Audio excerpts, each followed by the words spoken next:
So a bunch of feds dressed like their favorite Call of Duty characters showed up to a Mexican restaurant in Minneapolis, and Minneapolis were like, hey, I'm gonna call a cab and get down there right now. See, they heard it was an immigration raid on account of, there being immigration agents there. I guess nobody informed them that Minnesotans have a lot of experience dealing with problematic ice on the streets. They're probably lucky the salt spreaders were put away because nothing melts ice quite like assaulting. Now, like, Minnesota is the reigning champ when it comes to fuck around and find out. If you don't believe me, ask Virginia where their battle flag is or how Derek Chauvin is enjoying his new living accommodations. And this was no different because when the feds rolled into South Minneapolis, Minnesotans came quicker than Donald Trump thinking about his daughter. So many people showed up so fast that the feds had to call the Minneapolis Police Department, who they did not inform about this operation, to help them escape. It's got to be pretty fucking embarrassing as a fed when you roll in like it's Fallujah with your armored vehicles and your full battle rattle and your face mask you can magically breathe through now that COVID's over. And then you got to call the local PD to come protect you from Jan and her crochet club as she comes up like, oh, let me just squeeze in here and tell you to fuck all the way off. Okay, would you do that for me, dear? Great, thanks, bye. And then the Minneapolis PD, who again wasn't informed, so they were as clueless as the rest of us, were like,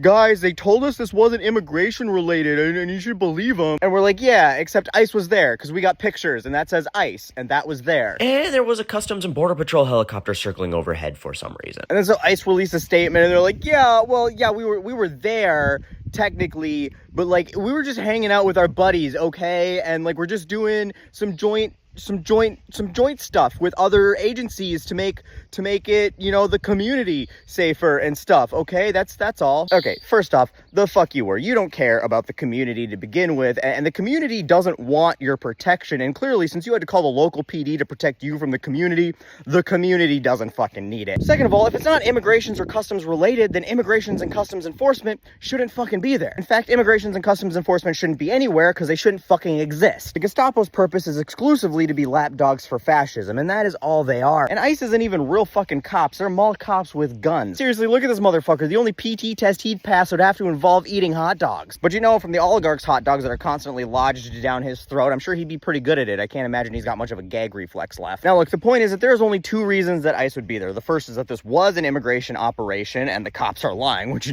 they would never. Or ICE was just tagging along and hoping that they'd be able to exploit the situation and arrest and deport people they found while the other agencies were executing their supposed search warrant. Which would still be fucked because that would mean that particular agency doesn't have any warrants to enter the premises for that purpose, which, as far as I would understand it, would still make that operation illegal. Also, armored trucks and Rambo rattle seems a little overkill to execute a fucking search warrant. This brings me to another point I don't think gets talked about enough. This is not police. This is paramilitary. Police have always been bad, don't get me wrong. They started off as slave catchers, and for all intents and purposes, that's what they continue to be. But the extreme militarization of police, especially post 9/11 under Bush, has turned them into something else, an occupying military force rather than public servants. None of this is justifiable. We have a National Guard if for some reason we need domestic military presence, and that exists to serve a very different role than law enforcement. Because a military presence is designed to be a show of force against a community or an enemy, almost always on foreign soil. In fact, the Constitution kind of touches on that. And this whole idea of, having militias and not having standing armies on U.S. soil goes back to the fact that the British used redcoats to police us. We felt like the army, who's not accountable to the people, policing its own people was a problem. So there's always been this kind of expectation and maybe even legal framework for the fact that there's a hard line where the army, dresses like the army and has army equipment and goes other places and does army shit, and the police dress like members of the community or community servants. They wear blue or green, or in the case of detectives and federal agents,